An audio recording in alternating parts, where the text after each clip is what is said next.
two-race Winston Challenge Series. Now, some guys are calling this the Biffle benefit because 2 years ago, Greg Biffle won this series title. 2 weeks ago, he won the first of these two races. Today, he starts second, looking for his second series championship, but he's being chased by a talented trio.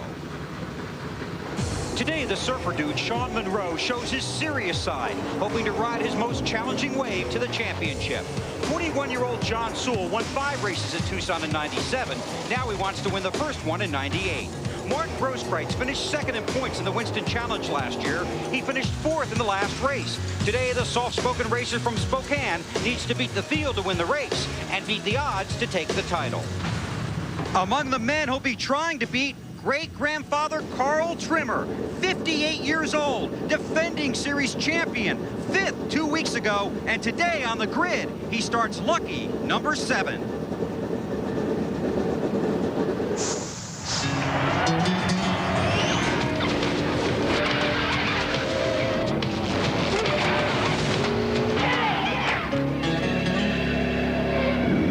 ESPN2 Speed World welcomes you live to Tucson Raceway Park in Arizona for NASCAR Winter Heat Race number 4, the Winston Challenge Triple Crown. One of those weird weather days here in Arizona. It was raining a few minutes ago, and now we have bright sunshine. Hi, everyone. I'm Bob Jenkins, along with Benny Parsons. Happy New Year to all of you. We're set to go racing here in just a few moments, and somebody's going to walk away with a lot of money here this afternoon, BP. $15,000 up for grabs in the Winston Challenge. $5,000 goes to the winner, and we can see even 10th place gets $500. Only one race in this series because of the rainout. Our first week here are the top 10 in the points. And we see Biffle, Monroe, Sewell, Grosskreutz, Carl Trimmer, Charles Utz. You'd think that the winner of the challenge would come from the top 6 positions. McGriff, Sayre, and Mears did not make today's show. And, of course, there are 3 guys, 2nd, 3rd, and 4th in the points who have to come from a long way in the starting field. Monroe qualified 12th for today's race, Sewell 23rd, and Grosskreutz 13th. So who are some of the surprises in the top 10 of qualifying today? Well, that means that Kurt Busch, Mike Obrist, Mike Duncan, and Wayne Cassidy, guys that don't have a chance to win the money, will have a chance to win this race today. And the biggest surprise of all in the top 10 of qualifying is the guy who'll set on the pole for today's race. With more on that, here again is Bill Weber. Well, Bob, Stephen Wright will turn 37 on January 20th. He owns and operates the No Fear clothing stores in Southern California, where he also races on the short tracks. So we know he's a good dresser. Today we're going to find out if he's a good racer. Yesterday, he was the last car to go out in qualifying. And with a little setup help from, yes, Greg Biffle, the man who starts next to him on the front row, Wright grabbed the pole. Now, he can't win the Winston Challenge Championship because he missed the earlier race in this series. He could win the race today, but a more reasonable goal, compete and complete 200 laps. Olsener and the others warm up here. A few laps before we get the green flag. Let's take a look at the qualifying procedure that's used in our winter heat events. 1 through 22 determined by time trials. The 23rd and 24th starting positions go to provisionals from the top 20 in the regular Tucson Raceway Park drivers' points. And then 25 through 28 come from the B main that was held here just a few minutes ago. The race procedure under the green flag. Something that you fans would love to see in Winston Cup racing. A lot of you fans would love to see. All right, let's take a look at the starting lineup for today's race. On the pole, as we indicated, is Steve Wright. Second position goes to Greg Biffle, then Fetter, Rodman, Cassidy, Duncan, Trimmer, Obrist, Utz, Busch, Sweatman, Monroe, Grosskreutz, Brandt, and Darren Shaw. Let's take a look at back 16 through 28. McGrand, Mendenhall, Harvick, Newport, Vidovich, Hibner, Graffini, Sewell, Butler. Now all these fellows came out of the B main. Kevin Vernon, Terry Henry, Ron Dexter, and Austin Cameron. So they have an advantage of racing 25 laps already today. A couple of onboard cameras will be in use for today's race. This is the onboard camera from Kurt Busch. We'll be starting up toward the top of the field, and our old buddy Charles Utz and the Lucas Oil Products on board. And Charles Utz didn't have to qualifying the B main today. He made it through qualifying. He was very proud of himself, as we were. Lights are out atop the pace car. That means next time, bye. Green flag, and we'll see who's going to walk off with the money and the checkered flag. First race here on ESPN2 for 1998, and we're glad you could be with us. Here comes the field around turns 3 and 4. Wright and Biffle lead him to the green. It's waving, and here we go. A spin already as Sean Monroe is in trouble. So we've got 3 cars, actually 4 cars, that were involved in a crash coming off turn 4. Kevin Vernon is rolling once again. So is Scott Gaffarini. Sean Monroe is moving, but boy, there's a damaged front end of that car. There will be a total restart of the race, and Sean Monroe might have a chance to get in the pits and get that fiberglass away from the tires. Really, truly, that's only fiberglass that, and maybe there was not any chassis damage or steering mechanism damaged on that car. Scott McGran was the other driver involved in the crash. Let's take a look at what happened. We see McGran Sean Monroe right at the very top of the screen, just comes off the corner. When he hits his second gear, around it goes. And there, the 51 car, I think, of Vernon. That's McGran in the yellow. 38 car is Gaffarini, and the white car to the far left of your screen is Kevin Vernon. So a complete restart. Can't imagine. There we see Sean Monroe's crew hustling to trying to get the car back on the racetrack before the green flag. There we see where the fiberglass fender is just broken. Bill Weber, are they going to be able to get back on the track? Well, they're going to try, Benny, but he's certainly not going to have the car he thought he could win the Winston Challenge with today. They've already ripped off the hood. He's got sheet metal damage to the right front quarter panel, similar damage to the left front. The engine sounds okay. Doesn't appear to be any damage under the hood, but they'll need to pull away some more sheet metal. They're talking it over with Sean, putting the car in gear. Now he's waiting a second. Obviously, this is very disappointing. He thought he had a shot to win here today. He even had Ron Hornaday here to spot for him. Hornaday also brought Texas Jeans along as a sponsor. But Monroe, who had very high hopes coming in here, now very, very disappointed. Yeah, they're going to be in front of you, so when you get on the thing, just get on the gas and go. And keep going, babe. They're behind you. That was Ron Hornaday talking to Sean Monroe. Get on the gas. Get all the way up to him, babe. The signal has been given. On this one, Ronnie.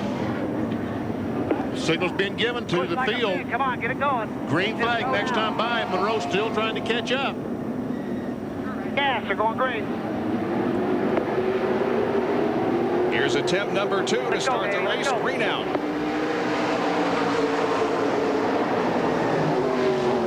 Look at Dennis Vedder, the 14 car, dive already to the inside, trying to take a spot, and Biffle gets a jump on the outside pole for the lead. Not surprising, I would think. Greg Biffle will lead lap number 1. He led every lap in the last late model race that we had here at Tucson Raceway Park. Vedder is second, Rodman third, and the pole sitter, Steve Wright, has dropped all the way back to 4th position. And the battle right now is for 5th. That's Wayne Cassidy in the red and blue number 43, and to his outside is Mike Duncan in number 9. And looks like the 43 car has knocked some sheet metal in on a tire that's rubbing some fiberglass. I saw some smoke for just a moment. Spin. I think he was down in turn 4, guys. Indeed, Bill, there is a crash number 70. That is Jeff Hibner is involved, and Scott McGran once again. So that's the second time that McGran has been in trouble here in the first 3 laps. Hibner has taken his car back to the pit area already. So we're off to a very slow start here at Tucson Raceway Park, as a couple of crashes and spins have interrupted the racing in the early going. But Greg Biffle is the leader right now, followed by Dennis Vedder, then Craig Rodman, Steve Wright, and Mike. Welcome back to Tucson Raceway Park, NASCAR Winter Heat, the final race of the Winston Challenge. We're riding along with 9th place Charles Utz in the onboard camera. We're under caution. This is the second incident of the race already. And we see right here the McGran goes around. He comes down. Blue number 43, and to his outside is Mike Duncan in number 9. And looks like the 43 car is knocked put some sheet metal in on a tire that's rubbing some fiberglass. I saw some smoke for just a moment. Spin. I think he was down running. to turn 4, guys.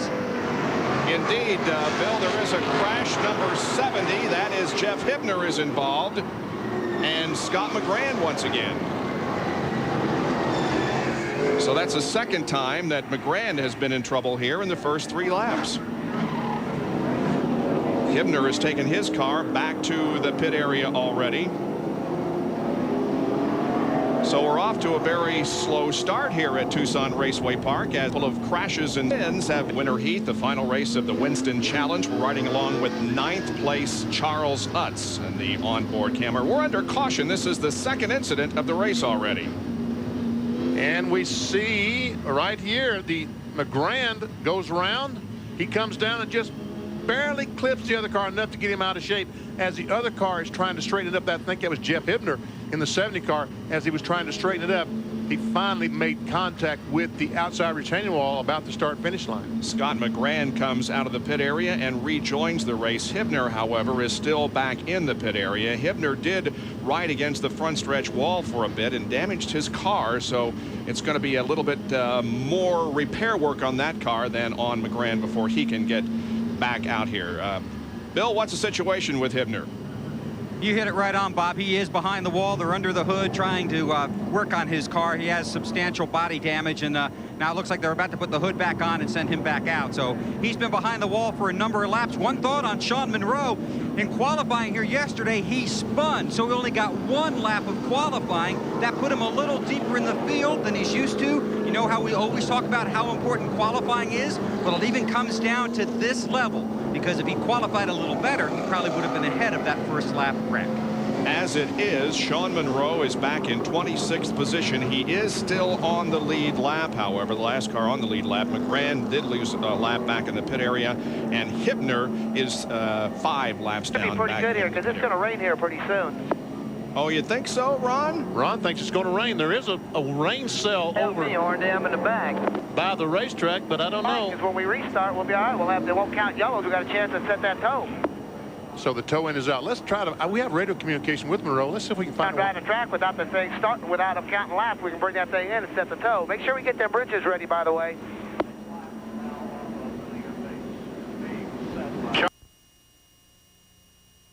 And Terry Henry is up from 26th starting position to 17th, so he's doing okay. There's Kevin Harvick in the 97 car right on the very bottom of the racetrack.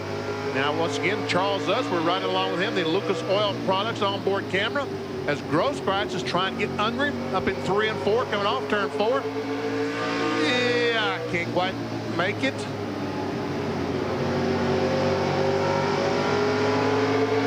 Good battle between these 2 cars, Utz and Grosskreutz. Now Mark gets a bit of an advantage in turns 3 and 4 and has a half a car length advantage at the line, but still a good battle there. Looks like Grosskreutz may be able to take the spot. Yes, he does. Does a slide job, and he will take the spot away from Charles Utz. That's Mike Oberst, 54, Tom Sweatman. The car is directly in front of them.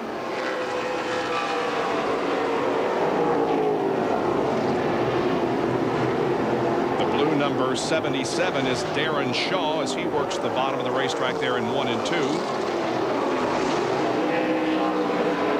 Oh, almost made contact with the left rear of Charles Utz. You talked about McGrand being black flag a moment ago, Bob. He was black flag for passing on the left side before the start finish line. You can only pass to the right on a restart before the start finish line, as Carl Trimmer is trying to get by Sweatman was a little loose coming out of the 4th corner, wiggled just a little bit, but maintained his position, and his position is 7th. Here is Duncan and Wright battling it out. Oh, some heavy contact.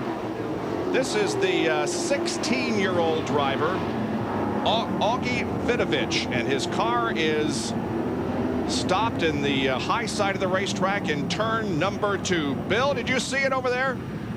Slammed against the wall on the right-hand side. A brief splash of flame, which quickly put itself out. The car comes to a coasting stop here right on the entrance to the garage area. He's lost a wheel on the left side. It's sitting in the middle of the backstretch. He is moving around in the car. very disappointed, but hopefully okay. We'll check on him here in a second. Talking to the officials, so his car heavily damaged. He's done for the day, the helmet off. But, boy, a vicious wreck back here in turn 2. Did you see? Did the spindle break? Look, the spindle broke on the left front. Yep. That's what caused the crash. You see on the door there where the tire came off and went back against the door. I thought someone hit him and broke the spindle off, but in fact, it broke off. Well, he's a young 16-year-old driver from Lakeside, California, was Rookie of the Year and finished 3rd in points in the International Road Racing Association at Willow Springs Raceway. And we talked to him this morning, and nice young man. Yeah, he was waxing the fender there, and I told him that he should be knocking the fenders off, and we see that was the same fender right there he was waxing this morning, Bill.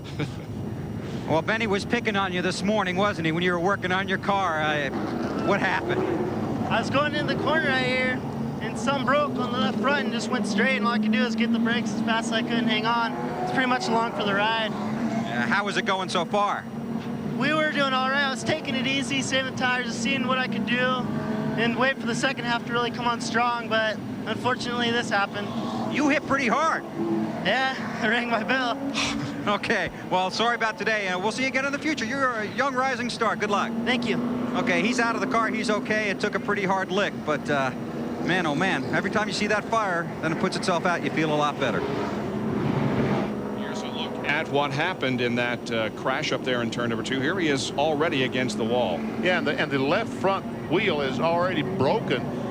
It's now going to leave the car about the time it comes to a stop. There, it finally breaks everything loose.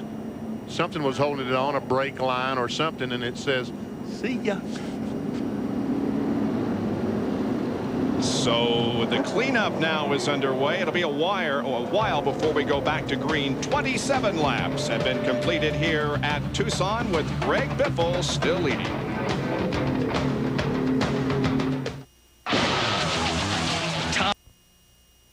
Tucson Raceway Park. Those are Cholla cactus, BP. Did you know that? No, I did not know that. No, you do now. You didn't either till Larry told you. Thank you, Larry. And we have some hockey to talk about. Tomorrow, a little bit of fire on ice as conference leader Dallas and New Jersey battle it out on the deuce at 7:30. Don't miss 2 of the NHL's best goaltenders in action. At Belfour minding the nets for the Stars, while Martin Brodeur tends goal for the Devils. Dallas and New Jersey tomorrow on ESPN2 at 7:30 Eastern. And there's a little desert animal there too, isn't it? Is that a real thing? I don't know. Couldn't be. Yeah, it could be, I suppose. It's got to be a toy of some kind. Oh, well. It's raining, folks, or at least it was just a few seconds ago. Now the sun's out. Now the sun's out. It's one of those days. You can see the umbrellas are up, but the sun is still shining. So they're still cleaning up the wreck over in turn 2 anyway. So this interruption may be brief. Let's take a look at the way they're running at the moment with 30 laps completed. Here's the first 15 of our field summary with Greg Biffle doing what he's done almost every race, Benny. Yes, he sure has been very, very good here at Tucson Raceway Park. We see Carl Trimmer qualified 7th, has moved back to 8th. Sweatman, that move we saw a moment ago was for Sweatman going by Trimmer. And looks like that Tom Sweatman has made a pretty good move, as has Gross Kreitz. Kevin Harvick 5 spots. Aaron Newport has moved up 5 spots. And now 16 through 28. Austin Cameron has moved up 11 spots, 28th to 17th. Also, Ron Dexter has followed. Dexter was pretty impressive in the B main. He got into this A main by finishing. Some suspension damage to the car. He really needs to stay in the same lap. Let's watch and we'll show you what happened there. Right at the very top of the screen, he nails the gasoline and around he goes. And just about the time he comes in right here is when he's going to go up and nose the wall with the right front. That's what caused the toe-out problem that he has now. Ron Hornaday is spotting for Sean today. Let's go down to Bill. And he's also helping call the shots. How is Monroe's car, Ron? It's not looking good. It just knocked the toe in. You know, last time here, we were trying to run with Biffle on restarts. We had a Muncie in there. This week we put a Jericho in there, changed the gears, and it just upped the RPM too much. It got away from him. But so I was going to try to overcome it. If we're trying to get a question if we get in red or we don't count the laps. So it's one of them tough deals to NASCAR called. If we get in there and get the toe set, we'll be all right. Other than that, he's going to burn the tires off, and we're going to have to wait till the halfway break. You're looking for a loophole is what you just said. I'm doing all the arguing I can. It ain't working. Okay, and it's also raining out here, and it's raining pretty good. So if they do red flag this and then go back to yellow, getting ready for the restart, it's my understanding you can work on your car under the yellow after the red because those laps wouldn't count. We'll wait and see what happens. Back to the dry, warm food. Sorry about that. Cleanup continuing over in turn number 2. This, of course, begins the 1998 season for NASCAR. And there's going to be a lot of programming on ESPN and ESPN2 in celebration of that anniversary. One of the drivers that will be at a big fundraiser this coming Saturday night is Ron Hornaday. It's all to benefit Chris Trickle, who, of course, was injured in a drive-by shooting in Las Vegas this coming Saturday night. And if you're within 100 miles or 200 miles of Tucson and you're a big race fan, I would suggest that you get here because there's going to be lots of things to auction off. We're going to have, of course, some drivers, and all of us from ESPN will be there to meet you and talk with you and sign autographs, and all for the Chris Trickle cause. And I'm going to sell the shirt run off my back. That's correct. And I might even take it off at the time. Yeah. And I'm sure there are going to be lots of people who will pay you to keep it on. So that'll be a good bidding contest. Oh, the red flag is out. Yes, I would guess this is because of rain, because it is still raining out there, albeit very slightly. Well, Bill, I guess you're a little wet down there, but who do you have to talk with? I'm going to talk to Rick Trimmer after I get your definition of slightly. Guess what? Oh. Weber's microphone has gone away on us. It must have gotten wet because it's so it's raining so hard. Oh well, we'll talk to Carl's son hopefully in a few more minutes. But yeah, it's raining pretty good now down in turns 1 and 2. This shower has been skirting the speedway since about an hour and a half, and it rained a little bit on us before we went on the air, and now here it is again. Bill, you working? We're going to try. There yes. you go. Mike, back up. How's your dad's car running, Rick? Everything's running real good right now. He says it's handling good. The motor's running real good. We just don't want to press it real hard right now. It's a long race. We've got about 175 laps to go. So we're just kind of cooling it. You know, he's taking a little siesta. A frustrating race for you here 2 weeks ago turned out to be an electrical problem, which really you couldn't find. No, we couldn't find it, so we ended up just replacing everything. You know, we replaced the MSD box, the distributor, cap coil, wires, ignition switch, battery cables, and everything, you know, so... hopefully, well, I know we found it because it's not missing now, you know. And I want to thank Tim from Redline Oil and Pace Floor Jacks and Oasis Water for coming on board and helping us, and Duraglass, all you guys back there. And you know, last week I said hi to Grandma Trimmer in Michigan, and I forgot to say it was great Grandma Trimmer, because we're talking about Carl, my grandmother, Carl's mother, Traverse City, Michigan. I'd like to say hi to everybody back there. Yeah, save the Chamber of Commerce here. It doesn't rain much here in Tucson, does it? It's a dry rain, though. It's a dry rain. That's what we like about this.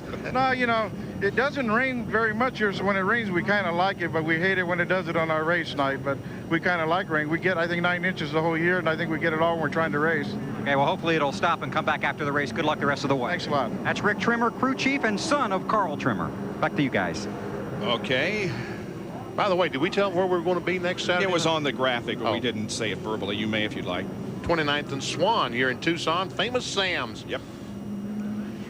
Sean Monroe's going to be there. Sean Woodside from the Winston West. Carl Trimmer will be there. So will John Sewell. Many of the drivers competing here today, and Ron Hornaday, as we told you. So it's going to be fun next Saturday night from 6 to 9, raising money for Carl Trimmer, for Chris Trickle. And I have in my hand a piston. Oh. Out of Jeff Gordon's car that he won Bristol with. You see that piston? The rings and everything? Right? Is that what that is? We'll auction that off next Saturday night. Bring your money and spend it for a very good cause. Let's take a look at the top 10. Or just come by and see us. Or just stop by and see us. Let's take a look at the top 10 here. It's Biffle, Feder, Rodman, Wright, and Duncan, 1 through 5. And 6 through 10 here as we go to break. We'll be right back with more after this message. This dragster knows the benefits of premium gas, but for many of us, the cost is too high. It doesn't have to be that way. Lucas Fuel Treatment... The cleanup continues, but this red is really because of a light rain shower, or a rain shower that passed over the speedway, and I think it's completely gone now, but the track is just a little bit wet. That rain shower is due east of us, but you can see that you're right. The track is in fact damp. So we have a jet dryer that's on the racetrack. We also, that's still trying to clean up the racetrack. There we see the jet dryer. Well, here are the point standings coming into the Winston Challenge race, and how the points would shake out if they were awarded right now. Dennis Fetter would finish in second position in the points, and of course Biffle, who won the last race and is leading again, would be the champion. Wow, there's a real rainbow, isn't it? Yes, it is. And there's a pot of gold, let's say, at the end of a rainbow. So, and there you see the 6 through 10 of the points if they were awarded right now. Sean Monroe would fall from second back to 10th. But a lot of laps remain, and a lot of racing is to come. The cars are stopped over on the backstretch, and under the red they cannot be worked on at all. Looks like those, I would think those guys are running to the cars to clean the windshield. That is legal on the red flag when you say working on the car, cleaning the windshield. And that's exactly Carl Trimmer. Someone has run up to this car and is now, and the also 64 car, Dexter, cleaning his windshield. Well, although we've only completed 34 laps, we're on lap number 35. We've had a lot of action in that short amount of time. It all started when the green flag was about to come out to start this event, and Sean Monroe got in trouble. And he told us he just lost it. Driver error, he got on the gasoline a little bit too hard, hit the accelerator, and the back end spun out from under him. Now we go to lap 3. And Scott McGran, the 56 car, goes around and just touches the Jeff Hibner car. Hibner hits the wall, and then the caution that caused this problem is Augie Vidovich. He breaks a spindle in the left front and goes in the wall hard with the right side. There we see the left front leaving the car. And as they were cleaning up the racetrack from that incident, it rained, and that brings us up to date. There is the area of the racetrack that is being cleaned up from the Vidovich accident. And the sun is out once again here in Tucson, so let's get back to racing here as quickly as possible. The jet dryer, of course, will speed things up tremendously. That has a great amount of hot air blowing out of it, and does indeed dry up the moisture in the racetrack rather quickly. You and I could get on the back of a pickup and ride around there and probably dry this thing off in no time. You're talking about hot air. Probably as much hot air as that jet dryer. Exactly. That's right.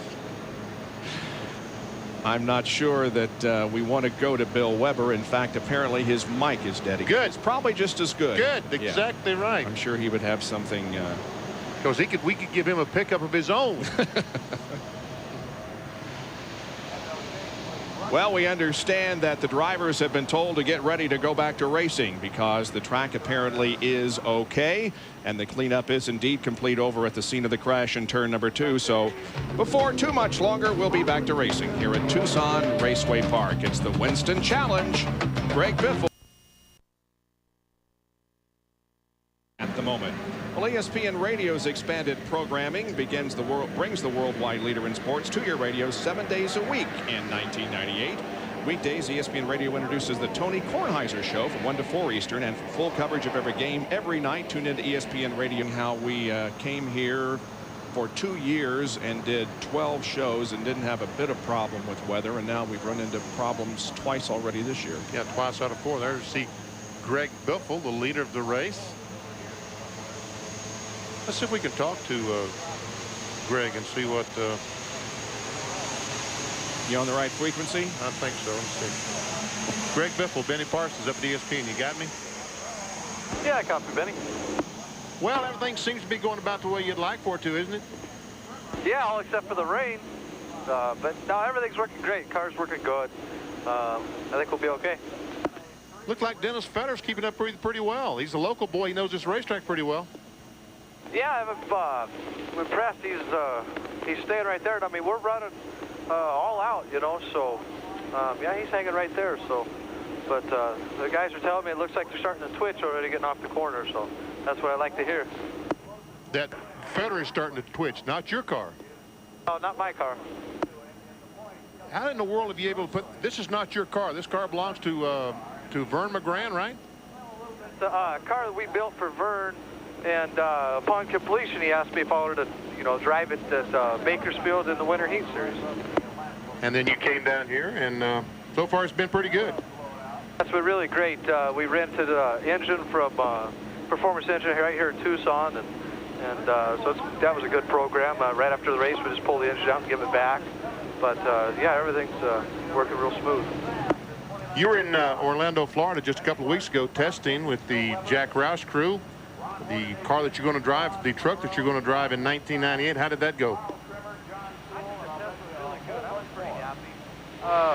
You know, it was just stopwatch timing, so we didn't have transponders on, but I feel that we were probably, you know, 15th to 20th, somewhere in there. But everything went real well, and Chuck was real fast, Joe was going real good, so I think it was a pretty good success. And I got real comfortable with the track. I'm looking forward to going back there to the 18th. They talk about the radial tire versus the bias ply tire being the biggest difference from the Saturday night racer to some of the touring divisions. Did you find that the radial tire is difficult to become accustomed to? The radial tire is very difficult. You can do anything you want on these tires. I mean, you could drive high, low, get a little loose getting in.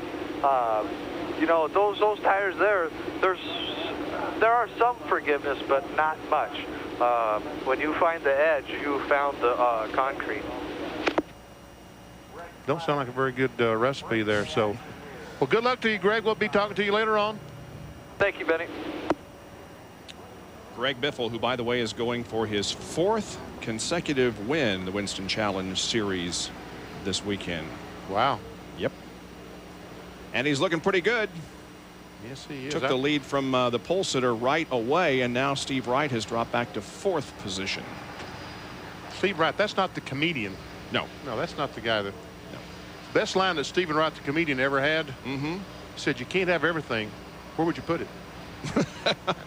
You know, that's a good point. That's a good point. Well, the track is started to. Yeah, I guess it was a little wetter than I thought it was, because we do have a gray streak down the front straightaway here, but for the most part there is still a little moisture in the racetrack, so they're going to continue to run the trucks around here, and of course the jet dryer remains on the track, and so it won't be too much longer. We'll get another quick break in here and hopefully be back before too long with some racing. Well, there is the weather right now with the Speedway, bright sunshine. Man. Looks like a lot of fun, huh? Oh, yeah, it looks like a lot of fun, if you ask me. It's like a lot of pain. Wow. Cars are rolling once again. Let's take a look at how they are running at the end of 34 laps. Top 15 cars in parentheses on the right, where the driver started the race this afternoon. Biffle has led every lap so far. Now here is 16 through 28 and the remainder of the field, with Scott McGrath and Jeff Hibner laps down because of incidents, and Augie Vidovich out of the race because of the crash over in turn number 2. Now, although the yellow flag laps count during the race, these laps are not counting because we have been red for a while. And second in the point, Sean Monroe back in the pits. Bill? And this is exactly the scenario that Ron Hornaday was talking about when we interviewed him a few minutes ago, working out with NASCAR, making sure this is legal, that you can work on the car after the red flag is taken down and the yellow is put back up. These laps, as Bob mentioned, are not counting. So Monroe is back here. Terry Henry has also pulled his car back here to another location, but Monroe is back here. They're under the hood, working up front. They've got the tape out. Looks like they're working on the front right tire, as you can see here on the wheel assembly. They're taking the tire off. Hornaday's taping up the right front fender. Monroe sits in the car. Again, they are not losing any laps, so Monroe, who didn't have great track position, is really not going to be in a disadvantaged situation. We getting close to green, guys? Oh, we got a big problem. Monroe has a big problem now. The flagman has given the signal, Bill. 1 lap to green, 1 lap to green. As you can see, they're trying to change the shock absorber, lots of stuff on the Monroe car. They pulled off the bench shock. So he's not going to be able to get back on the racetrack, Bill, before the green flag. As a matter of fact, the pace car right now pulls off the racetrack.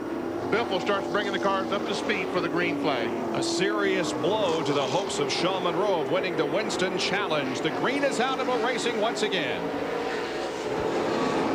Now that yellow car, Scott McGran, number 56, is not on the lead lap. The 14 car, the white car, driven by Dennis Fetter, is second in the race, and Craig Rodman is running third in the black number 2.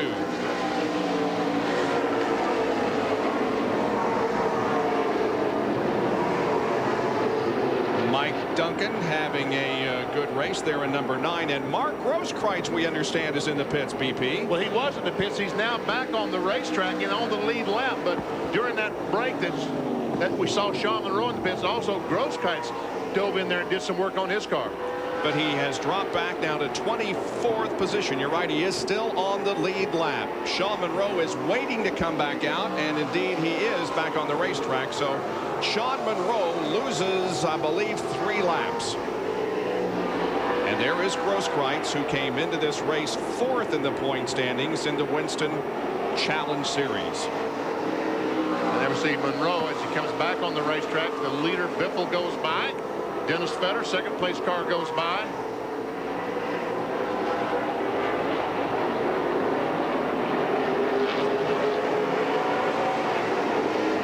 So now Sean Monroe is 3 laps down, 3 laps behind the leader, Greg Biffle. So unfortunately, Sean Monroe will not win the Winston Challenge.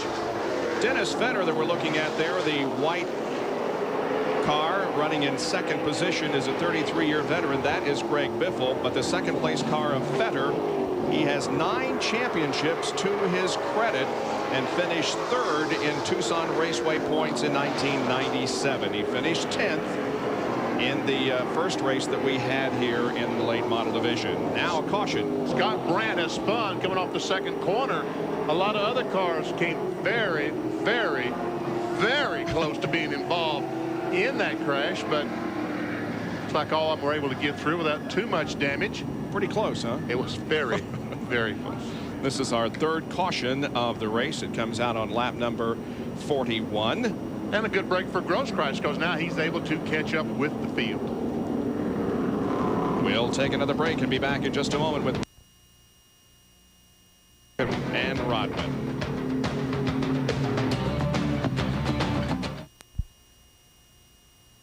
Underway once again. And they're racing. They are definitely racing. You can tell, folks, that's not the caution flag. That is green flag at about 90 miles per hour down in turn 1. The 54 car, Mike Obrist. And that is McGran, the 56 car. He is 4 laps down. McGran is. Everybody else is racing for position except some little contact there. Kevin Harvick and Charles Utz making contact off the corner. And the 15 car is Aaron Newport. Sean Monroe has been black flagged. He apparently passed illegally when the green came out from that caution, and he went back to. They're all around you. Bill has an update on why Mark Grosskreutz was in the pits for a while. Bill? Got a flat right front tire, picked up a rock when they had the cars parked on the infield portion of the track, on the inside of the track when the cars were parked under the red flag. He got a rock in the right front tire. It was flat. He had to come in and get it changed. Monroe's pulled back here to the garage. He's out of the car and out of the race. Here's the best battle on the racetrack. Rodman is in number 2 and Tom Sweatman in 61 as they contest 4th spot. And we see Grosskreutz has spun coming off the second corner. He is now a lap down, so all the guys trying to win the big Monday today having problems. All the guys except Greg. Thanks for the yellow. Yellow, no yellow. Here comes the leader again. Right behind him. So now he's 2 laps down. That was, of course, Mark Grosskreitz's spotter. She thought that there might be a caution. There is none. Racing continues. Sweatman has taken that 4th position from Chris Rodman. Tom Sweatman started back in 11th spot, has worked his way up to 4th. So another driver out of the Northwest that runs very, very well here at the Tucson Raceway Park. That's right. The pole sitter, 77, is Darren Shaw, as the battle for 6th position rages there. Carl Trimmer, of course, is in 74. Trimmer's in 8th, followed by Mike Oberst in 54. He's 9th.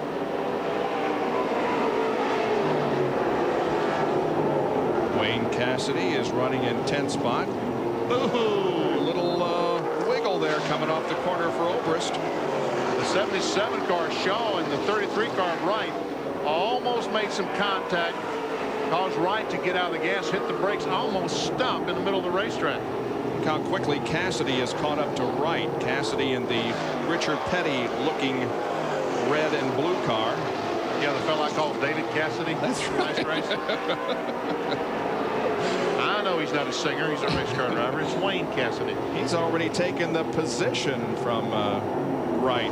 Well, one of the points contenders is out of competition. Bill? That's a very disappointed Sean Monroe, still able to smile, but they put you behind the wall. Sean, what's the latest problem? I don't know, man. I guess Dennis Griggs, you know, just didn't like that start or something. They just don't want me to try to race at her. But I tell you what, man, I love NASCAR and I love racing, so that's just one of the ways, you know. I made a mistake, I crashed, so they got to do what they got to do too. But you guys are great out there. I appreciate it. I want to thank all my sponsors. And Bill, you know, we're hanging out. Not the way I want to hang out. It's the way it goes. You had a shot at the championship today, Sean. Well, you know, I don't know with white hair. I don't know if they want you to win a championship. You know what I'm saying? Good-looking guy like me. But that's the way it goes, man. NASCAR's great. I love it, man. Dennis with all the boys. And we're going to go out and have fun, man. I enjoy NASCAR. I enjoy going out there and run with everybody. So I'll be back in 2 weeks in a tour car. We'll give them heck then. You know what the hell. Okay, we'll see you in 1998. Sean Monroe behind the wall. Other guys have some white hair. They're one. That's right. Tom Kendall. Yeah, the Kennedy tragedy. Michael Kennedy tragedy. And I read where Villeneuve had to go to the hospital and have some x-rays because of the skiing accident, but everything evidently was okay. Looking at Dennis Fetter, car number 14, running in second position, and Rodman, and we got 3 cars that are sideways down in 3 and 4. Sweatman spun. Evidently there's some oil or something. Oh my goodness. There is wrecks everywhere around this racetrack. Mendenhall ran over the back of Sewell. Did he? Wow. I think that the 10 car has blown. Kurt Busch, I think, lost some fluids down in the 3rd and 4th corner, and that started the chain reaction. It was the combination of fluids, oil or water, plus some cars backing off or other cars spinning and getting run over from behind. And we had about 6 or 7 cars that ever see Mendenhall? I mean, it was something. I thought he was going to flip. I did too. We got clear up on the John Sewell car, and they rode like that for a second or two. Doesn't look like there's a whole lot of damage. Here it is again. Here comes Sweatman there on the right, and he loses it. And there's a 10 car right on the very bottom of the racetrack, very slow. And there's another car. That's 77 of Shaw. Never seen Wright spin. That's 33.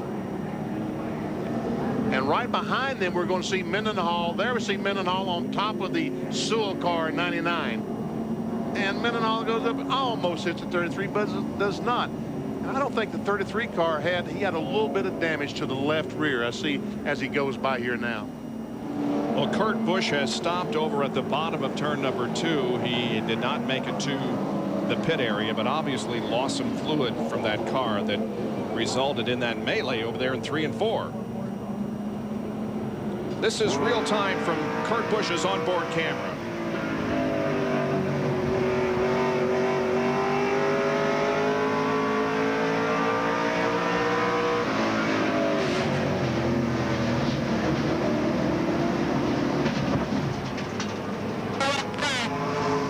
We heard the engine blow up.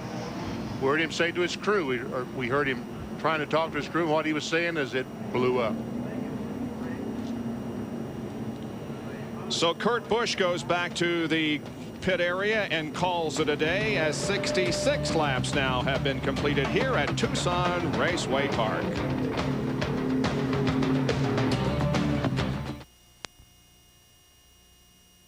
Right now, Greg Biffle is in a championship position. That car right behind him, the red number 72, came into this race 4th in the points. However, Mark Grosskreutz has lost 2 laps in his 21st.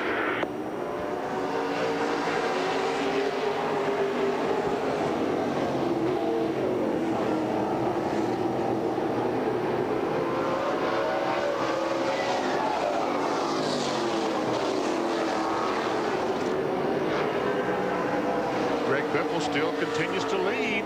There's a white car we saw go by. Dennis Fetter's 2nd spot. As all the cars cars go through the frame. The red car, second spot, is Grosskreutz, as Bob told you, 2 laps down, I believe. Dennis Vedder is in the white, number 14, running in second spot. Then another lapped car, Scott McGrand, and then Craig Rodman.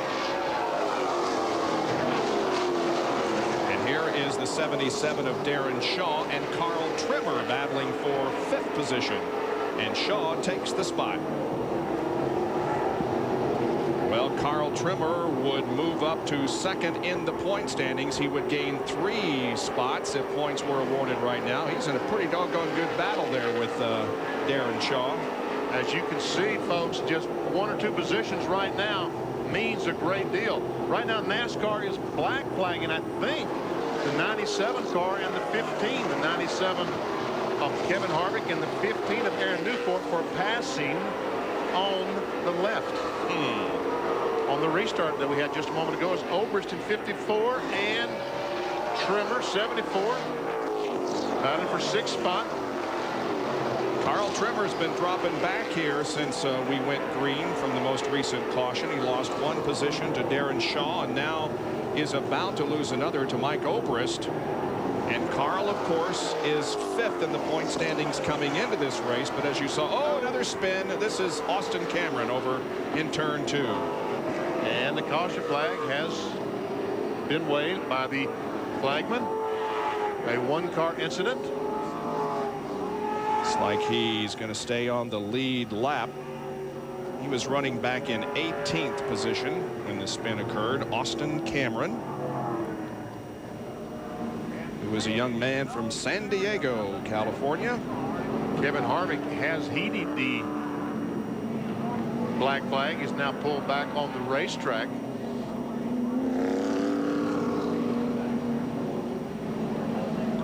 This is going to be a quick yellow, so we're going to stay right here. And while we're under caution, here again is a field summary. The first 15, how they're running on the racetrack. Greg Biffle leading over Dennis Vedder, Rodman, Sweatman, Shaw, Trimmer, Oberst, Cassidy, Newport, and Wright are the top 10. And yes, Steve Wright did occupy the pole position at the beginning of this race, but has slid back to 10th spot. Back in 14th spot, John Sewell. That's the guy that if he can gain a few positions is going to run 2nd in the Winston Challenge this afternoon. That's saying that Greg Biffle continues to stay out front because John Sewell was 3rd going into today's race, and everyone around him is having some problems. Monroe, Grosskreutz. And he had problems earlier also when he got nearly run over by Mike Mendenhall, and you see the damage that resulted there on the left rear. Bill? Well, Mike Duncan, your car is okay, but you did have a problem that's put you out of the race after a great qualifying run and a strong run in the early portions of this event. Right, yeah, the car was running real good. I felt real comfortable out there. It's a shame for, you know, myself and the team that we had a problem with one of the tires. We had one of our mounting points was rubbing the tire, and we would go back out, but we're already laps down, and we feel we're going to have the same problem. It's something that we're going to have to change at our shop. And you said your family's probably pretty frustrated, huh? Yeah, I'm sure everybody at home is probably wondering what happened. Sorry, guys. We had a good car for them. We'll be back down there. We'll see when we get home. Climbed out of the car and said it just wasn't meant to be today, and it wasn't for Mike Duncan. Veteran of the racetrack at Bakersfield, he finished 6th in the 1997 final points at that facility and finished 16th in the first late model race that we had in the 97-98 Winter Heat Series. See Sean Monroe's back on the racetrack. Coming out of the pit area. Aaron Newport also heeded that caution, that black flag a moment ago. I think he was able to do it on the caution flag. Newport lost 1 lap, and the 97 car of Harvick lost 2 laps, heeding the black flag for pass on the restarts. Under the Tucson Raceway Park rules, these Winston late models are not able to pass on the left, only on the right side. Very similar, exactly the way that the NASCAR Winston Cup car rules are. I thought from the way Sean Monroe talked that he was finished for the afternoon, but if the car's okay, it's hard to keep a race driver from getting in and just riding around out there. Sure is. And we'll see the flagman getting ready to give the signal.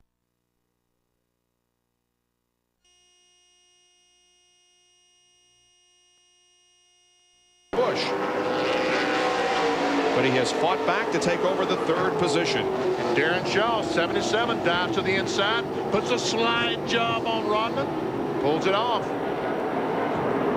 Scott Gaffarini, car 38, heads for the pit area. He's back in there a little early from the mid-race break.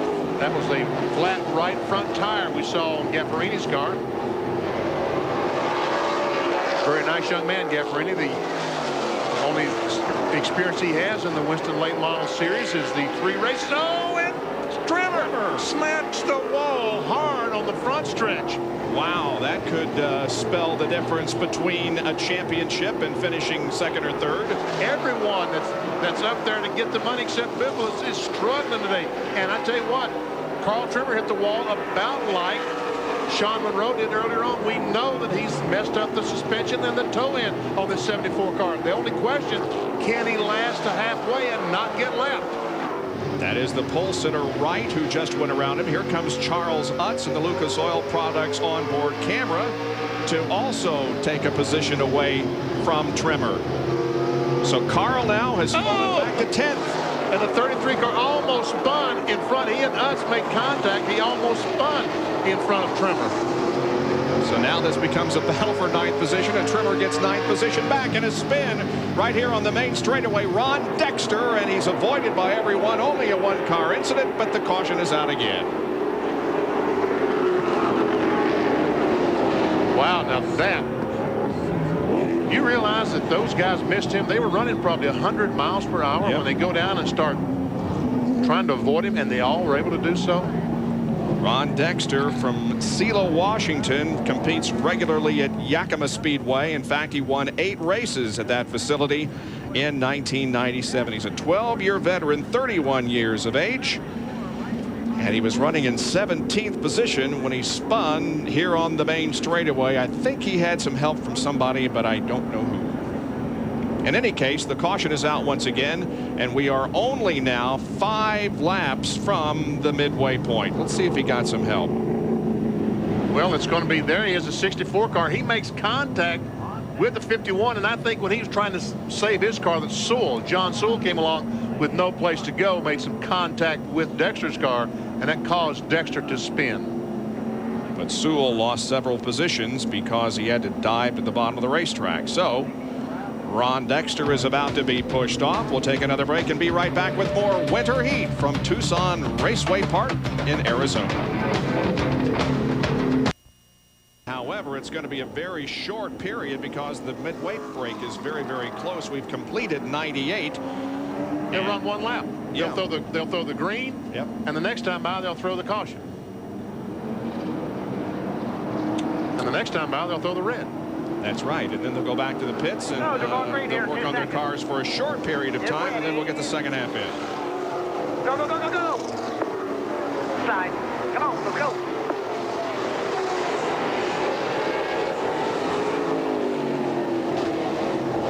Greg Biffle once again jumps out by 2-3 car lengths over Dennis Fetter. And John Sewell has spun. John Sewell, the 99 car, and the caution flag is out, but he needs to get his car going. Looks like he's going. If you don't run to the pace car, it'll be okay. Boy, a lot of damage to the left side of that car. Also involved was Harvick, Kevin Harvick. This is critical. He needs to get back to the line to stay in the lead lap, and he's going to do it. If that pace car had beaten him back to the line, that would have been critical. And the red flag has also come out, signifying the halfway point. It comes out on lap 101. There's damage also from Kevin Harvick's car. Let's find out how these two got together. Well, we don't know. Already have. Yeah. The wreck had started before we got there, and wow. And now everybody goes back to the pit areas. Bill Weber is about to get busy back there. We'll take a short timeout here. In the meantime, it's Biffle, Fetter, Sweatman, Shaw, and Rodman, the top 5 at the halfway point. Park in the first half of the race, we had a little bit of rain, but that's gone now. This is a Tucson that we have known and come to know and love. Yes. Well, let's take a look here at the field summary at the midway break. Greg Biffle has led every lap of the Winston Challenge Series in 1997-98. That's pretty impressive. That's 301 laps so far. And see, Sweatman started 11th up to 3rd spot, and Shaw started 15th, worked his way up to 4th. And Austin Cameron, despite the spin out, is an 11th spot. And now 16 through 28 as 16 cars are on the lead lap, and John Sewell did stay on the lead lap there in the late going. Here's Bill Weber. With Greg Biffle 99 laps away from another Winston Challenge Championship. How's your car? Car's working great. You know, if Roger does what he's supposed to in the second set of tires, which he always does, hopefully we won't have any trouble. I'm really excited. Looks like the Biffle cars are doing great today. You got a 1st, 2nd, and a 4th right now, so they're all up front. Okay, well, it won't be this easy when you get in that truck in Orlando, okay? No, it certainly isn't going to be, but I'm ready. All right, good luck in the second half. Thank you. That's Greg Biffle, current leader here at halfway. Come on across the track here. Back here in the garage area, Dennis Fetter's car is parked here. And he has climbed out, getting a drink back here. That 16, pretty quick. Very quick. That car never wavers. It's just in a class all by itself. Awesome on the restarts. Can you reel him in? I don't know. If he messes up a little bit or lap traffic gets in the way, hopefully we can go around him. You've got some experience on him. Can you help him make that rare mistake? What are you trying to tell me? I'm the old man out here? No. I said experience, sir. Okay.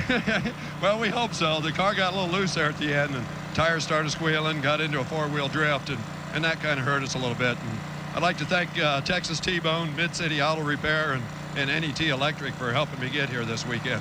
Okay, well, good luck winning one for the experienced guys. I'd like to. Okay, that's Dennis Vetter. He's got to try and rope in Greg Biffle. Now we're going to walk back here. They're working on the car of Carl Trimmer. They went to the right side of it. Rick Trimmer did as soon as they came in. But the guy we want to try and get to up here is in the 61 car, and that's the Sweat Hog. There's the hood to Trimmer's car. We'll come back here in a second. And we're looking for Tom. And we found his car, and we found his seat. And he's got to be around here somewhere. He's over there. There he is. He's hiding on us. Come on up here. Come on up here. He's getting a drink back here.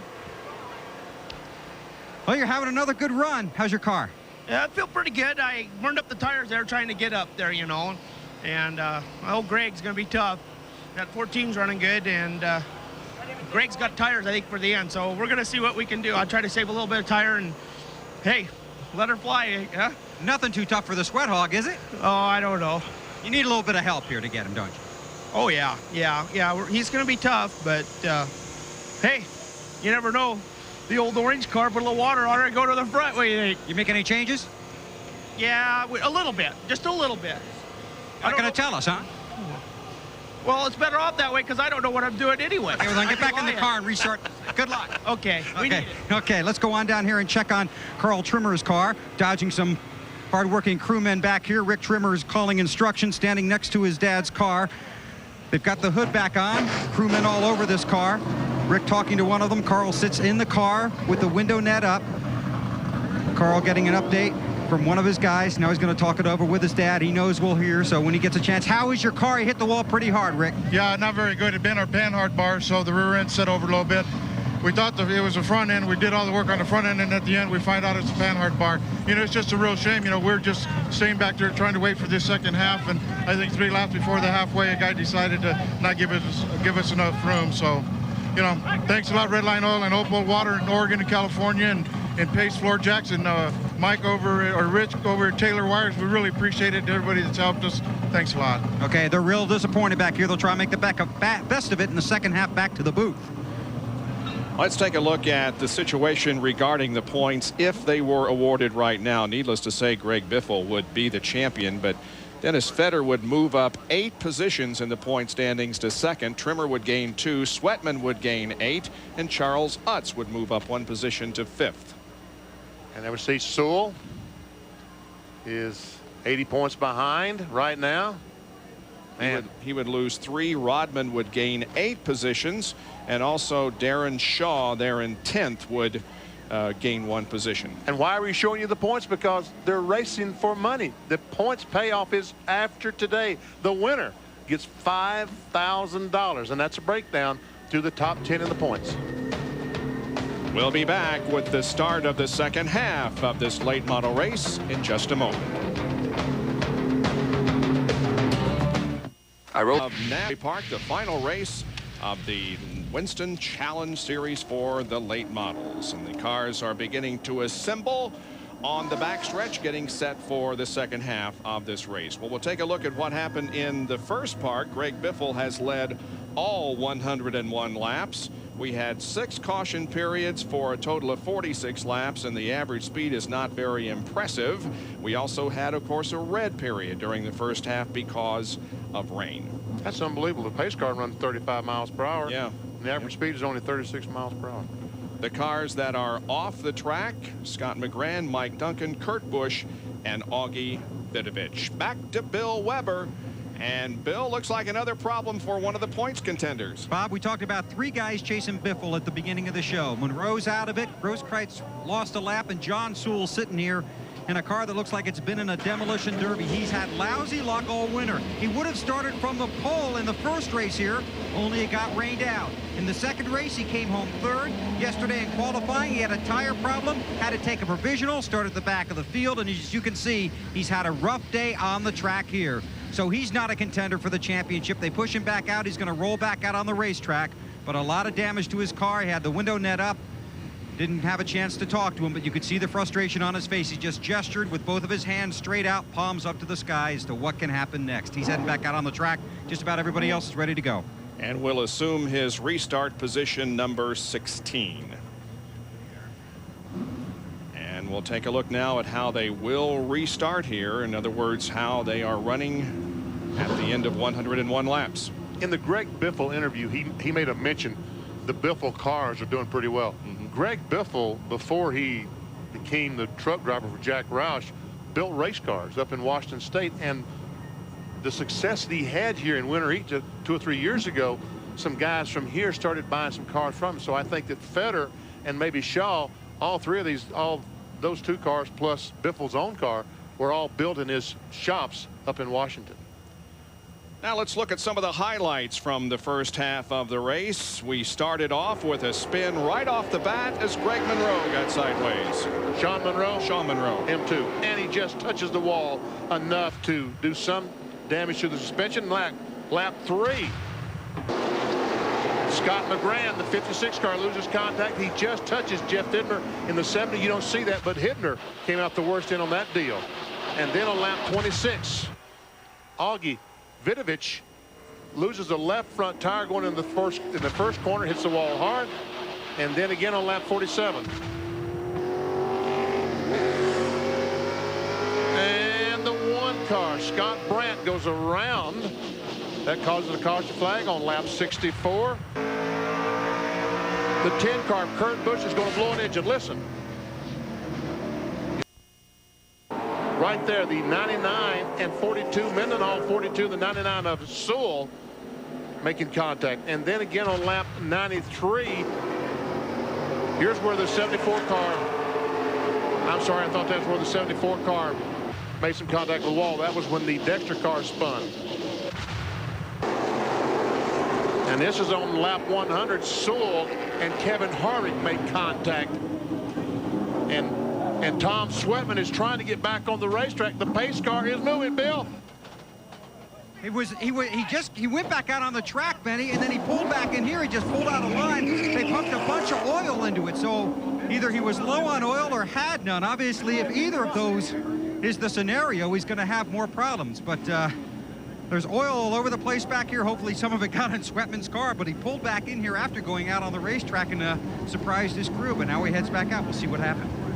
Wow, well, here he comes. Let's hope he beats the pace car out. And he's being motioned to, go onto the racetrack, and so he does not lose a lap and will fall into the 3rd position here as we get set to go racing once again. Oh, that was big, because if the pace car had beaten him to that spot, he would be a lap down. He must have noticed the oil pressure gauge was low. Is why he went in to put some oil in the car. We'll be going green in just a moment.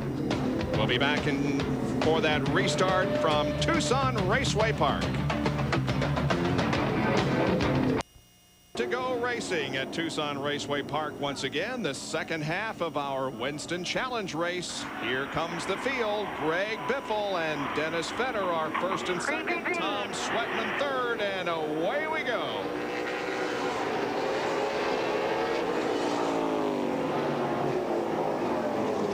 And Fetter's making a move on Biffle. Well, Benny, for the first time in 97-98 winter heat, Biffle did not get a good start. In fact, Fetter challenges him. And Carl Trimmer is in trouble. Trimmer is off the pace and headed for the pit area, it would appear. Wow. Last year's champion of the late model winter heat Winston Challenge Series goes back to the pit area, and look at Fetter.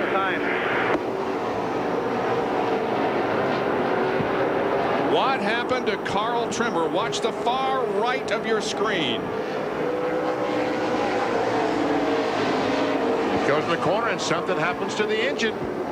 You can see the thing. Oh, and Stephen Wright almost gets in the back of Trimmer. Too bad. So everybody that had a chance to take the championship away from Greg Biffle has experienced a problem in one form or another.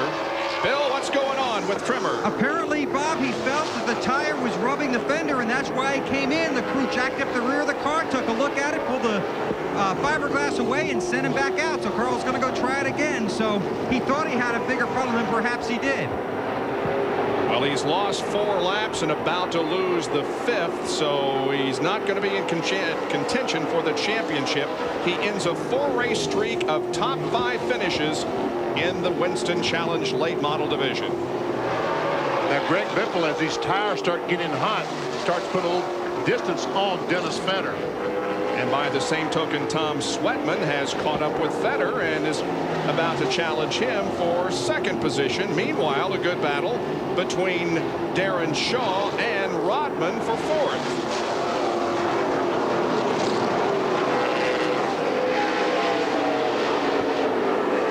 Greg Rodman dives down to the inside of the racetrack. Oh, can't quite get alongside, so he wisely just backs up a little bit, pulls in behind Darren Shaw. Greg Rodman's going to be here next week for the opener of the 1998 NASCAR Winston West Series. Next week here at Tucson Raceway Park will be their season opener. And we'll be here with all the action beginning at 3 o'clock Eastern Time. The first race of the Winston West Series. And then, of course, we'll wind up winter heat for 97-98 with another NASCAR Featherlight Southwest Tour event 2 weeks from today. Some of us will, and others will be in Orlando for the truck race. That's where I'll be in Orlando. There's Sweatman up on top of the screen, taking a look on the inside of Fetter. There he is. They've been battling since the since about the last 9 or 10 laps, and Sweatman cannot pass Fetter, but he sure is making a good race out of it. Now to the bottom of the racetrack, pulling alongside Dennis, but down the backstretch, Fetter holds him off. Wow. Oh, he can almost do it, but not quite. Oh, and another spin. That's the 51 of Kevin Vernon. No caution. He spun to the infield, got it going again, and so no caution. Vernon running back in 15th position. He stays on the lead lap. There is Greg Biffle, meanwhile. Listen at his finishes in winter heat since '95. First, second, 15th, first, and first. Sweatman takes 2nd. Wow. Now let's see if Tom Sweatman can do anything with Greg Biffle. Tom Sweatman's best late model Winston Challenge finish was 4th in the 96-97 season.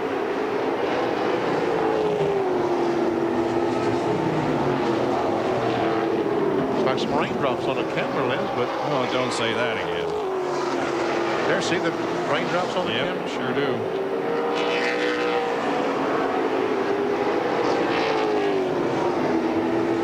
Well, Sweatman got by, and he's starting to pull away from Fetter, but just a few feet at a time.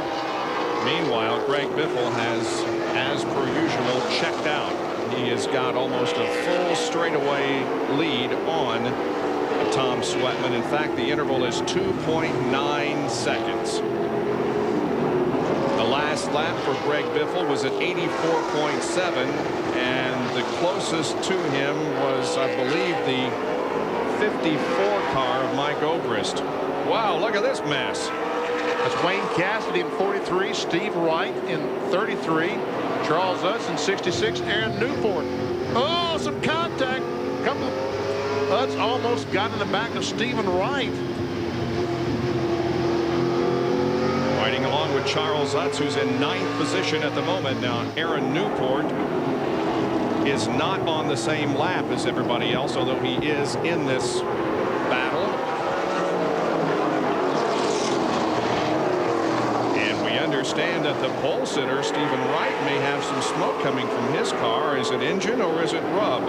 I would think that with some of the sheet metal is rubbing a tire. It looks like the left rear might be rubbing right there. It looks like you can't see any smoke that time from the Lucas Oil Products onboard camera. Which is having a difficult. Oh, and Stephen Wright goes around. And the caution flag comes out. Pole sitter Stephen Wright has had things go wrong today since the corner, and he and Cassidy make some contact. And when Stephen Wright turned away to try to avoid spinning out the 43 car, that's when he in fact spun himself out by just turning the steering wheel a little bit too abruptly to get away from the 43 car. Charles Utz was right behind.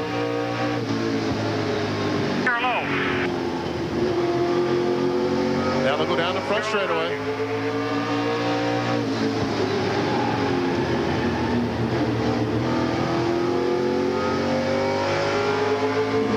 Charles Utz will be in 8th position, Cassidy 7th. There's the top 5 here at the end of 125 laps.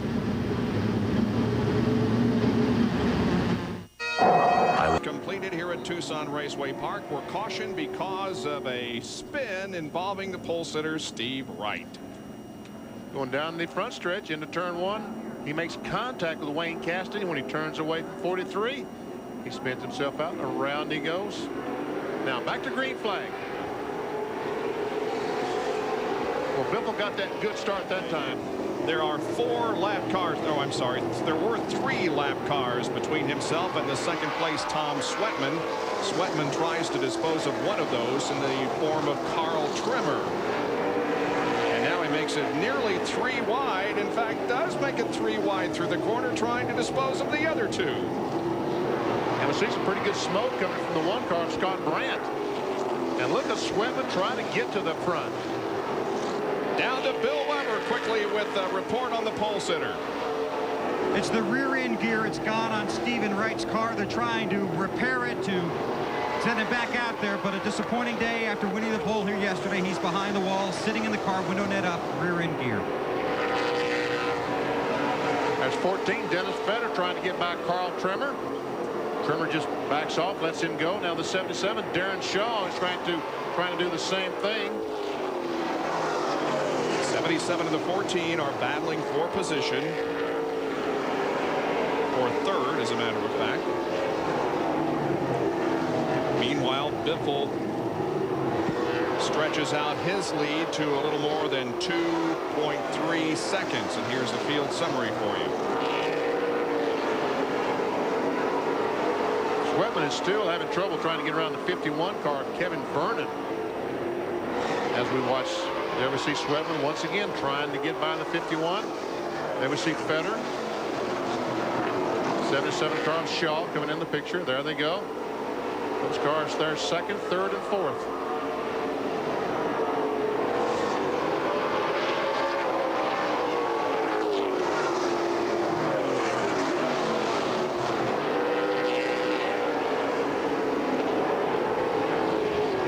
Surprised if Sweatman trying to get by the 51 car on the inside. We saw him down on the inside those few laps. I wouldn't be surprised if he hasn't used up those tires more than he wanted to. And right now, it's just time to decided to back off and ride and see if these tires will come back and start adhering to the racetrack the way that he wants them to. 77, Darren Shaw is a 15-year veteran of the Portland Speedway. In fact, he was the late model champion in 1997, winning 3 races and posting 18 top 5s. He finished second in points at that facility in 1996.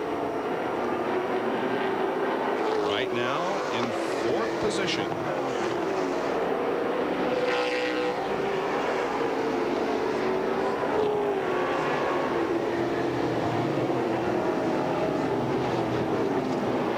You know, Bob, you talked last week about the University of Arizona Wildcats based here in Tucson. Basketball team. Basketball team won the NCAA championship. Yep.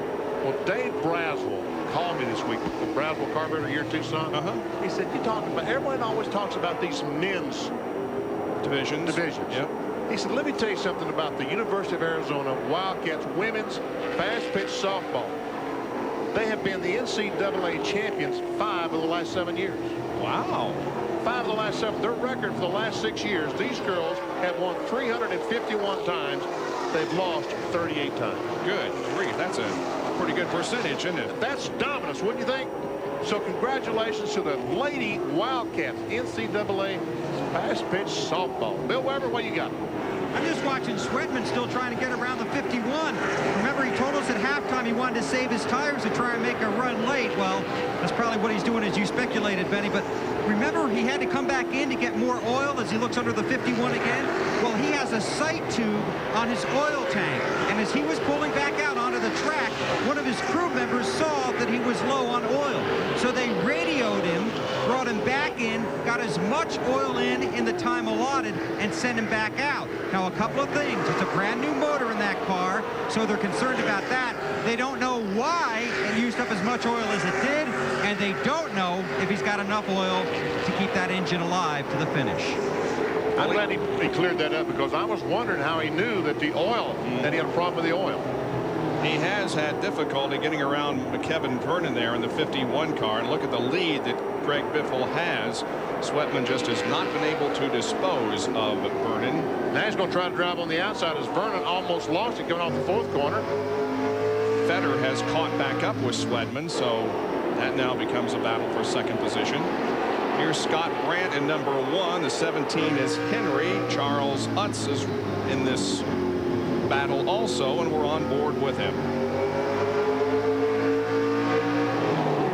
Terry Henry, 17, trying to go by Cassidy. That's the battle for 8th position, by the way.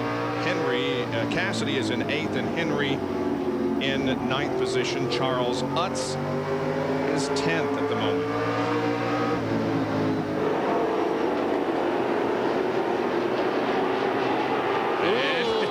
Contact. A little bit of contact between Cassidy and Utz, and now put Utz up into 9th spot. And I tell you what, they're all around. That just might do something for that championship or that money. Ooh, Wayne Cassidy was all over the track out of 4. As Kevin Harvick is trying to go by 97. There we see the 12 car. 12 is Austin Cameron. He's in 11th position.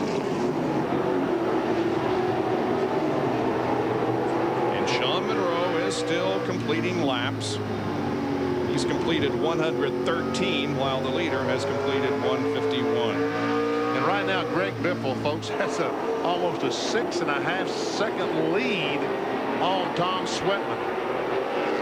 Sweatman has been able to get by the lap car Vernon, but so has Feder, so has Shaw. We'll see now if they can gain anything on our leader, Greg Biffle. 153 out of 200 laps completed here at Tucson Raceway Park in the Winston Challenge for the late models. On Raceway Park at the 159 lap mark. And we are under caution because of debris on the racetrack, and then we had a spin. That's Toby Butler in the 18 car. He goes in the corner, makes some contact with Terry Henry in 17. In the round he goes, but the caution was already waving. I guess the debris, someone spotted some debris. Yep. And another angle of this little problem that Henry and Toby Butler had. Butler spun completely around and then kept going. So this will be a short caution.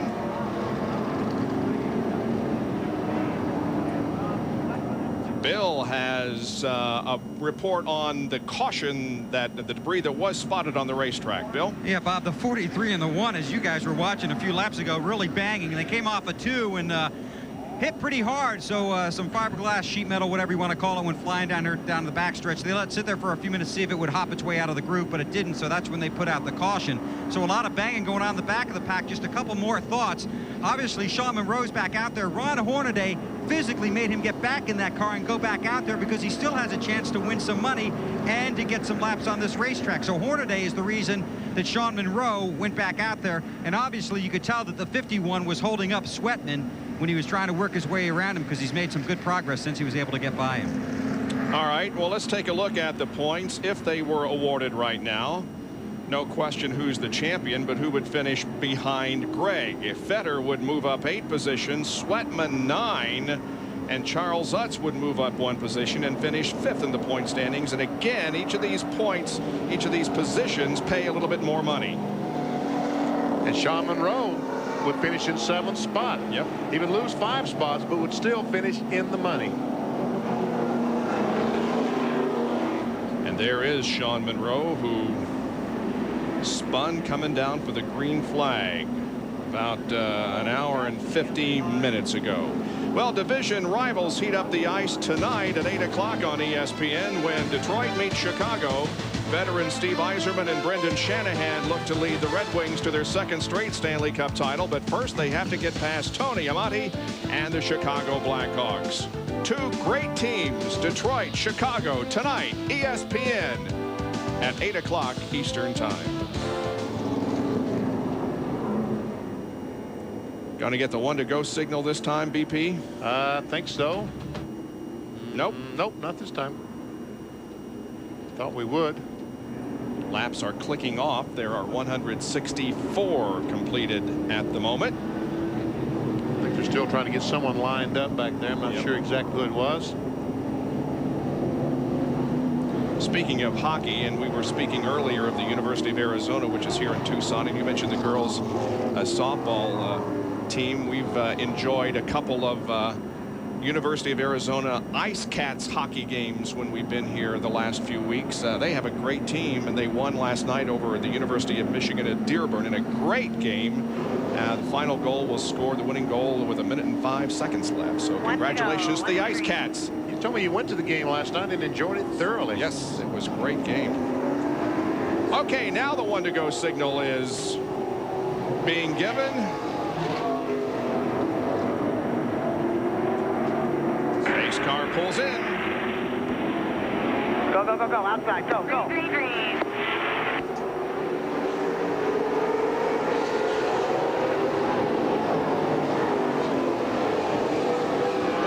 Whoa, some contact down there in turn 1, but everybody survives. And look at Greg Biffle. The lap cars of Dexter and Mendenhall have slowed up the 61 car of Sweatman just enough for Greg Biffle to get him a very, very good lead, almost a half straightaway lead on Tom Sweatman, a 2nd place car. And there we see the leader Biffle. There comes Sweatman in the orange car. Now the white car is the next car in the lead lap. These other 3 cars are a lap down as we see John Sewell, the 99, trying to battle Dexter for position. That would be for 11th spot. Yep. There's Dennis Fetter, the car that's running in 3rd spot.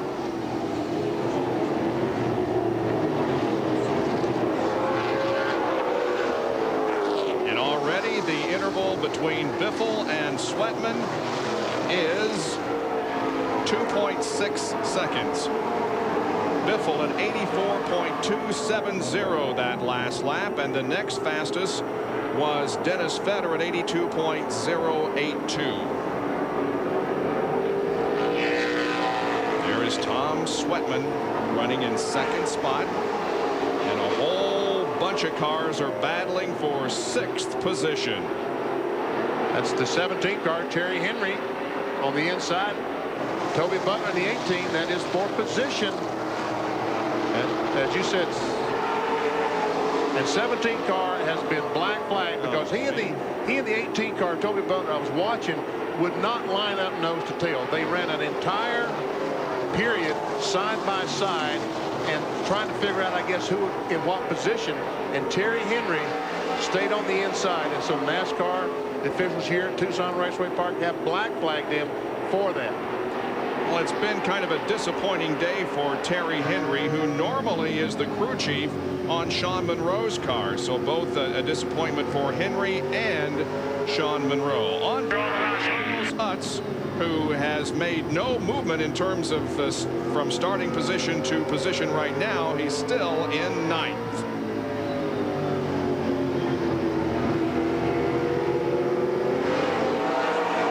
And right ahead of him is the 12 car of Cameron. And Terry Henry has tried to pull off the racetrack to heed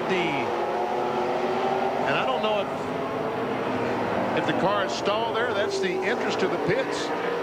It's in kind of a precarious position. It's not completely protected there from the cars on the racetrack. And the caution flag is waved. That's, I'm sure it's because of Terry Henry's car parked over there. And we have contact here between Vernon in 51 and Aaron Newport, and Vernon smacks the wall here on the main straightaway. Well, another caution flag is waving. Terry Henry's car will be put back into the pit area. 177 laps are completed here with Greg Biffle still in command of this race and series. This simple look season next weekend. At 2 o'clock Eastern time instead of 3, the NASCAR Featherlight Southwest Tour season opener. 50th anniversary 1998, and the NASCAR will be here for the very first Touring Division race, the NASCAR Winston West, next Sunday. Wow. And I tell you what, that Winston West this year is looking better and better than ever.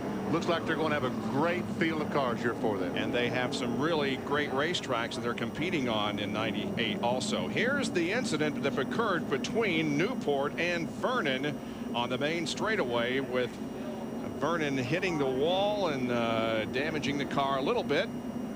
And now the 1 to go signal comes out once again. We'll be back to racing in just a moment. That's the completion of lap number 182. So we've only got a few more laps remaining here, and the question is, can Biffle continue to hang on to that lead? Well, Sweatman for the first time has no lap cars between himself and the leader, Greg Biffle. As a matter of fact, the first 3 cars, Biffle, Sweatman, and Fetter, are bumper to bumper as they get ready to come down. Green, green, green, green.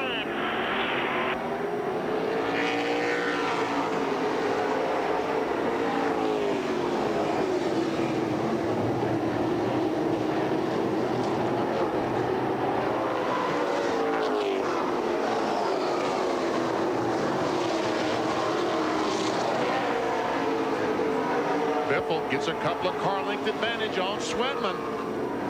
And Sweatman leading Fetter, the 3rd place car, by a couple of car lengths. There is the point situation as it stands right now. And John Sewell and Dennis Fetter are tied for 2nd place. Yep, tied for 2nd. John Sewell would move up 1 position, Dennis Fetter would move up 7, and Sweatman up 8 if points were awarded right now, and they will be in 14 more laps. Fetter now closes in on Sweatman just a little bit for 2nd place, as Biffle lengthens his lead to 3/4 of a second. Biffle goes by again. His lead was 3/4, and now it's 9/10. So he's about 0.15 of a second per lap faster than Sweatman. Last time by, he averaged over 84 miles per hour, did Greg Biffle. Yep, he sure did. And the second fastest that lap was Sweatman at 83.5. There is Darren Shaw in 77 and Mark Grosskreutz in 72, but that is not a battle for position, as Grosskreutz is a lap down in 13th position. Biffle completes lap 189, 11 to go in the late model winter heat Winston Challenge Series. remarkable performance by Greg Biffle. Led every lap in the first late model race of the series this year and has led every lap so far in 1998's late model race. It will be very interesting to see what he does with Jack Roush in the trucks. Boy, this is a mess right here now. Yes, it is. That's Toby Butler in 18. He's battling the 54 and 2. 54 of Oberst and 2 of Rodman. That's battling for position. And meanwhile, he's got Cassidy in the 43 in the middle of the sandwich. 5th, 6th, and 7th under contention here. And the 12 car, he's also, let's put Austin Cameron in there as well. 5th, 6th, 7th, and 8th running side by side, nose to tail. And Charles Utz is not too far behind them in 9th position.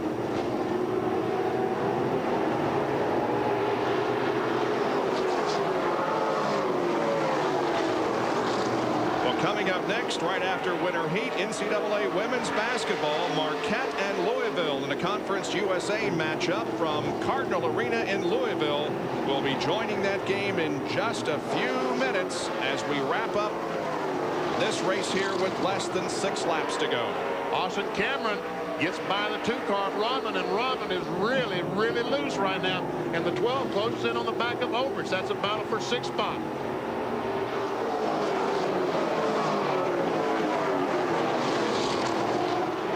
Run 3 different grooves through the corner. Cassidy, Oberst, Cameron. With Wayne Cassidy with some loose fiberglass there on the right side of the car.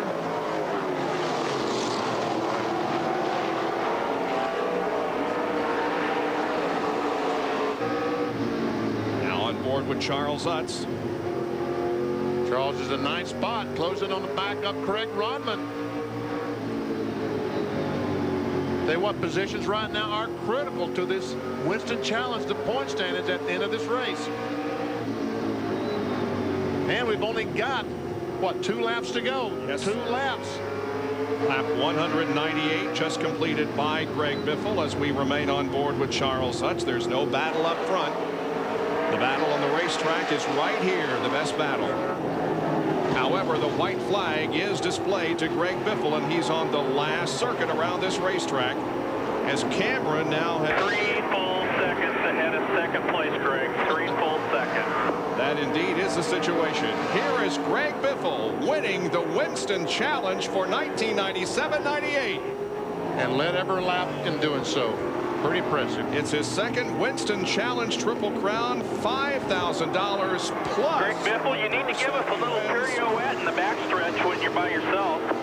He wins the regular purse money, which will amount to $3,000. It's a big payday for Greg Biffle.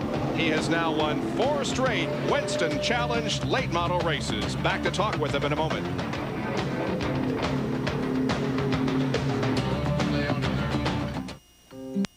Challenge Championship. Take a look at the final point standings as we go to victory lane in Bill Weber. And Greg Biffle has climbed from his car, and on behalf of R.J. Reynolds and the Winston brand, a check for $5,000, and in dominating fashion, your 2nd Winston Challenge Championship. Congratulations.